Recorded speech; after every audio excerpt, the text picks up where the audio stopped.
So we've undoubtedly had a lot of amazing smartphones in the last couple of years, but in this video we're going to dwell on 3 of the weirdest smartphones I've ever seen or used. Let's get started.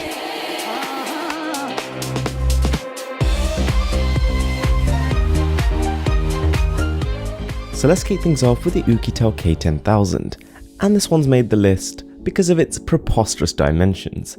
So at 13.8mm thick, it's about twice as big as most other smartphones, and coming in at 317 grams, it's verging on 2.5 times as heavy as some of them. On paper, it's not really the fastest smartphone. It's got the MT6735 and 2GB of RAM. You can definitely get more powerful phones for the price, but it performs surprisingly well. It flies through the UI, and gaming, anything up to an intensive 3D title runs perfectly on this phone, so what it does have is being used very well. Also, the frame is almost entirely constructed out of metal. It's got a very unique design, and given its price, this is possibly the most solid phone I've ever felt. It's also got an 8MP camera, which really shines in well-lit environments. It's got a fairly fast shutter time, and even when you tone down the brightness a bit, it holds its own against similarly priced competitors. But the real elephant in the room here, guys, the reason the phone is absolutely enormous is its battery.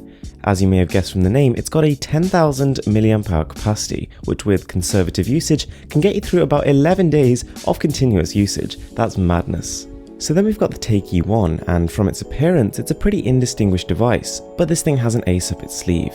It's got a 3-dimensional, glasses-free holographic display. They've got an application where you can browse through films, shows, TV, games, gallery, and it works. Whilst it doesn't have the highest resolution, it's not the most immersive 3D I've ever tried, it genuinely does work. You can hold the phone at a reasonable distance and feel totally immersed in the experience. Under the hood, it's really not too bad either. We've got the MT6592 and 2GB of RAM, which even though it's an older processor, really manages to keep things ticking along quite smoothly. It can even handle a couple of 3D games. A couple of the lesser low-key titles actually run perfectly on this phone, and they look great too. The 13MP camera on the back is pretty good, but nothing to really run home about. It captures a good amount of detail with a pretty reasonable shutter time, but the photos are just a little bit uninspired. They lack vibrancy, they lack contrast, and they lack depth of field. So then we've got the Elephone Q.